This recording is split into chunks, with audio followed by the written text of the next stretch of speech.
سلام و روزتان بخیر. من محمود مرهون هستم. شما بیننده سلسله بیایید پشتو بیاموزیم هستین.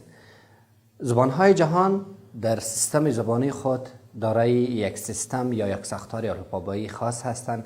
من جمله زبان پشتو یکی از زبانهای جهان دارای یک سیستم و یک ساختار خاصی الفبایی هستند که دارای 44 حرف می باشند. این حروف که 52 صدا میشن به سیستم های گوناگون یا در ردبندی های گوناگون جابجا شده که هر ردبندیش با نظرداشت مشخصات خود برای شما ارائه میگردد. اولا کاتگوری اول که هستند صداهای هستند که زبانهای منطقه که دری و عربی هستند. دری زبان افغانستان و عربی که زبان مذهبی ما هسته. با نظرداشت این دو زبان مشترکات بین پشتو، دری و عربی هستند. این حروف 28 حروف میشه که به ترتیب الف، ب، ت، س، جیم، ح، خ، دال، زال، ر، ز، سین، شین، صاد، ضاد، طا، ظا، عین، غین، ف، قاف، کاف، لام، میم، نون، واو، ها و یا هستند. اینجا شما متوجه باشین هر انگاه که در هر زبان این حروف را شما میخواندین صدایشان همان یک صدا هسته. یعنی وقتی که شما صاد یا طا یا ظا یا عین یا این حروف را در زبان دری میبینید عین صدایشان در پشتو هسته و عین صدایشان در عربی هسته. با کمی تفاوتی که مردم ایجاد کرده و علتش است که زبان زیاد استفاده شده و این صداها یا مثلا محکمتر شده یا ساده تر شده. به این اساس کمی تفاوت ها وجود داره، ولی در قانون و یا در سیستم یا در تئوری صدایشان همان چیز است که در هر سه زبان وجود داره و مخارجشان همان مخارج هستند که در هر زبان استفاده میشن. کاتگوری دوم کاتگوری هستند که تنها بین زبان پشتو و دری مشترک هستند که 4 حروف میشن: چ، پ، ژ و گاپ هستند. گرچه در زبان پشتو شما یک گاپی دیده باشین که یک پندک می داشته باشند، ولی این پندکشان غیر منطقی به این اساس هستند که پندک در زبان ها برای ریتوفلکس بودن یا قاط کردن زبان میه، ولی اینجا هیچ زبان قاط نشده. پس این گاپ ها در پشتو با کش نوشته میشه که گاپی دری و پشتو یکسان هستند. اینجا شما متوجه میشین همان چه که در زبان دری تلفظ میشه در پشتو هم چه تلفظ میشه. مثل در مثال چیز در پشتو چیری، یا پ در دری یا فارسی پدر، در پشتو پلار. یا مثلا ژ در کلمه ژانر که کلمه فرانسوی است، در پشتو در دری هر دوشان یکسان استفاده میشه. و یا گاب گذر یا مثلا در پشتو گرانه. یعنی این حروف قسمی که در دری خوانده میشه همان قسم در زبان پشتو هم خوانده میشه. کاتگوری سوم کاتگوری هستند که در منطقه یا در زبانهای شرقی به نام حروف خاصی زبان پشتو مشهور هستند، ولی این 8 حروف تنها خاص در پشتو هست با در نظرداشت یا در مقابل دری و عربی. به خاطر اینکه این حروف در زبانهای اروپایی دیده شده، مثلا در آلمانی ت هستند در مثال پیتسک، یا مثلا ز هستند در دیگر زبان ها، یا مثلا شما شین، ژ، نور و این 4 حروف که هستند بالخصوص در زبان اردو و هندی بسیار زیاد استفاده شده. پس ما گفته میتونیم که ما 8 حروف خاص در مقابل دری فارسی یا در مقابل عربی داریم. این حروف صداهایشان خاص هستند و یک ویژگی خاص بر زبان پشتو داده که زبان پشتو را اکثر محکمتر و به اصطلاح پشتونها زیره خوانده میشه. اینجا ما میتونیم که این حروف را صداهایشان با نظرداشت حروف دیگری که ما در زبانهای عربی و دری استفاده کنیم. مثلا وقت شما میخواین ت را بخوانین، شبیه یا نزدیک این یک صدا به ذهنتان میاد که او س هسته. س را که محکم بخوانین ت میسازین. دلیلش است وقتی که شما س میگین زبان نوک زبان با کام نزدیک شده س گفته میشه، ولی وقتی که تمام زبان با کام نزدیک میشه باز ت میشه. یعنی س را درشتر و محکمتر خوانده س ت میشه. همان قسم برای ز شما میبینین که ما در زبان دری و عربی ز داریم. ز که نزدیک به ز هستن، همان قسم که در سه ما استفاده کردین شما متوجه شدین که نوک زبان به کام نزدیک شده ز میشه. وقتی که تمام زبان به کام نزدیک میشه ز میشه، یا ز را محکم خوانده ز میشه.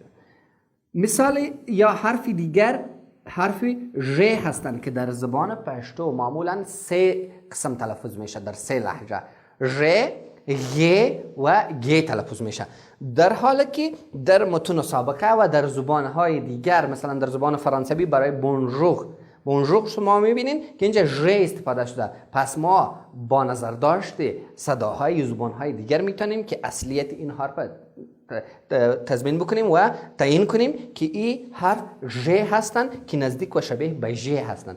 ژ را وقتی که محکمتر بخونین ژ میشه و در این وقت شین هم شباهت به ژ به این خاطر داره که در زبان پشتو در لهجه هایشان به 3 قسم خوانده میشه: شین، خین و خین، که بسیار شباهت در زبانهای دیگر یا مثلا در روسی که وجود داره شتو یا مثلا خرشو وجود شما متوجه میشین که این شین نزدیک به شین و شین نزدیک به یکدیگر هستند. پس شین را درشتر و محکمتر خوانده شین میسازیم.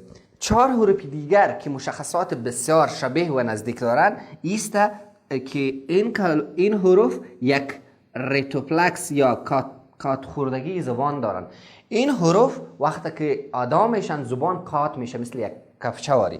به این اساس این مشترکایشان پندک است که ما راجع به گاب که وقت بحث میکردیم در اوجا اشاره کردیم. اینجا شما متوجه میشین که اینمی پندک بودن اینا به اینا یک خاصیت یا مشخصه خاص داده که ریتوپلکس شده و زبان در وقت ادای این حروف قات میشه. پس اینجا شما متوجه میشین برای نون هم ما نون داریم.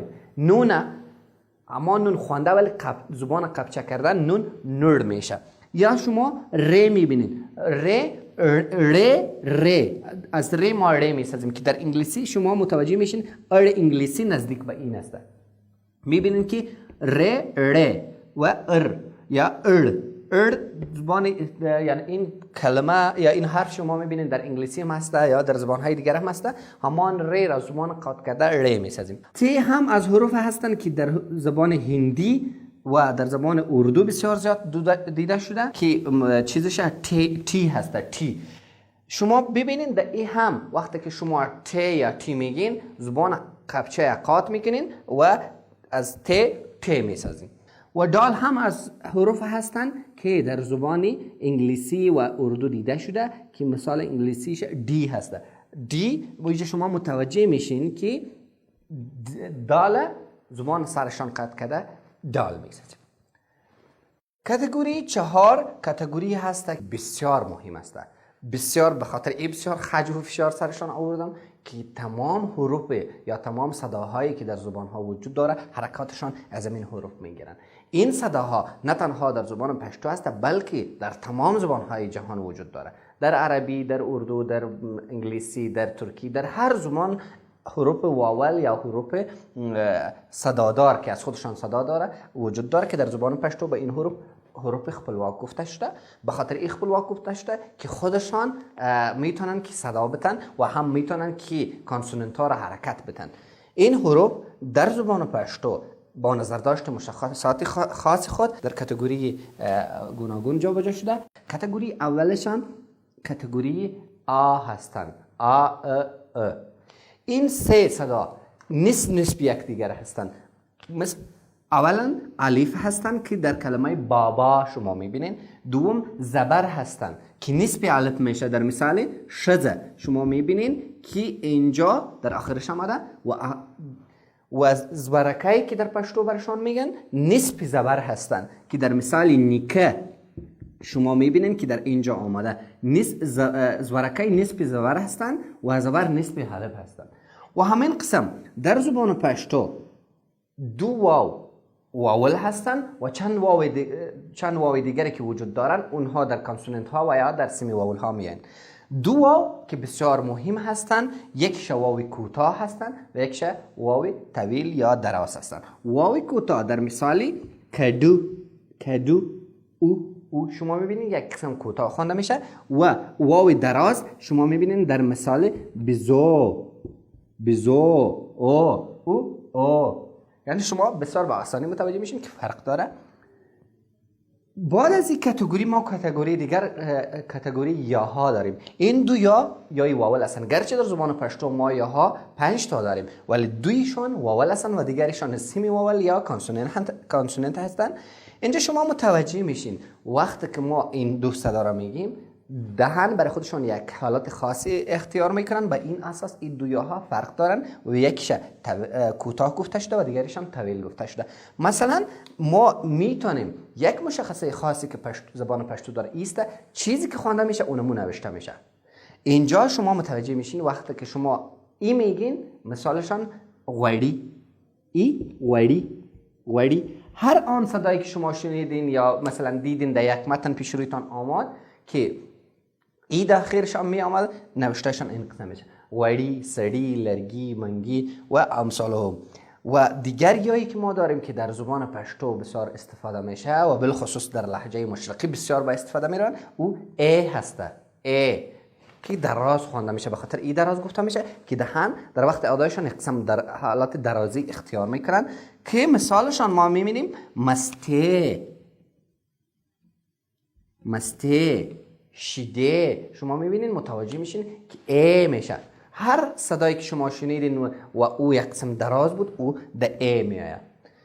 کاتگوری پنجم که یک کاتگوری بسیار مهم هستند، به خاطر این بسیار گفتم که یاها مسئله ای هستند در زبان پشتو که خود پشتون ها هم نمیتونن یاد بگیرن، ولی یک آسانی را که در زبان به وجود آورده ایست که هر قسم که یک حرف خوانده میشد، هر قسم یک صدا تولید میشد، اما آن قسم نوشته میشه. شما نیاز به این ندارین که برین پشت تئوری ها، برین پشت گرامر که گرامر چی گفته شده، چطور هسته و چنان هسته. پس ایاها هم آسانی به وجود آورده، هم مشکل ایجاد کرده. آسانی به این منظور به وجود آورده که وقتی که شما چند کلمه را میخوانین، کلمه‌های متفاوت میخوانین، شما میتونین که فرق بینشان چی کنین بفهمین. و مشکلش ایسته که در لهجه های زبان پشتو بیشترین اوقات گدود میشن، ولی خوبیش ما براتون تشریح کردم. الان میایم سر مثال هایشان. شما اگر دو مثالشان درست یاد بگیرین، شما میتونین که هر صدایی یا هر کلمه‌ای که در جای دیگر میدیدین میتونین در چوکارت بندازین. مثلا شما در هر یا یک مثال یاد بگیرین، پس هر جایی که همان قسم یا در چشمتان خورد شما میتونین که اون امور استفاده کنین. مثلا ای صدایشان ای، اوجا مثالش یک وڑی گفتیم. اینجا میم یک مثال دیگر میگیم مثل سترگی. اینجا شما متوجه میشین سترگی گی نیست، سترگی. مثال دوم در استرگی ما میتونیم مثال های دیگر بندازیم: سڑی، وڑی، منگی، لرگی، کوتی، غوتی. شما میتونین هر کلمه ای که در امین چوکات بود که ای در آخرش بود او چی میشه؟ اونم تو خوانده میشه. یای دیگر که بسیار معمول هستن، یای طویل هستن که ای صدا میشه، اونجا هم تشریح کردیم. مثالش اینجا مثلا برای شما میاریم خلیه. هر وقت که شما یک کلمه را خواندین که در آخرش یا آماد و یک قسم دانه باز شد سرش، خلیه، مسته، خلیه، کلمات دیگری هم زیاد وجود داره که شما میتونید در این چوکات بندازید. یای سوم یایی هست که به نام یای مؤنث مشهور هستند. و یای مؤنث به این خاطر مشهور هستند در هر کلمه در آخرش که یای مؤنث آمد همان کلمه مؤنث میشن. ای هر مثلا درنجلی، کوچی، کژدی، هر کلمه که در آخرش ای آمد او کلمه چی هستند؟ کلمه مؤنث هستند. حرف چهارم یا ای چهارم یای فعلیه گفته میشه و بالخصوص ای یا اکثر در فعل های امر میاین که صدایشان عین یای مؤنث واری هستن، ولی فرقشان نیست که این فعل است، اسم نیستن. شما میبینین مثلا زی، خوری، چی و مثال های دیگری زیاد. یای آخر، یای بی نقطه یا یای مذکر گفته میشه، یای هستن که در کلمات میان که در آخرشان در هر کلمه که در آخرشان ای یا آماده بود او یا مذکر هستند. در مثال سڑی، منگی، لرگی و مثال های دیگری زیاد دارند. دوستان نهایت گرامی، یک چیز که ما میخوایم اینجا بر شما تشریح بدم ایست که ما صداهای ما در زبان پشتو حالتهای الوفونیک که در یک موقعیت یک قسم خوانده میشه، در یک محیط دیگر دیگه قسم خوانده میشه زیاد داریم، ولی معمولا این 44 حرف استفاده میشه و بسیار برای فعلا قبول شدگی هستند که انشالله مطمئن هستم که شما مشکلتان که در زبان ها دارید با آسانی به طریقه یا به وسیله این حروف حل کرده میتونید. دوستای نهایت گرامی، این بود درس امروزی ما. تا درس بعدی، الله حافظ.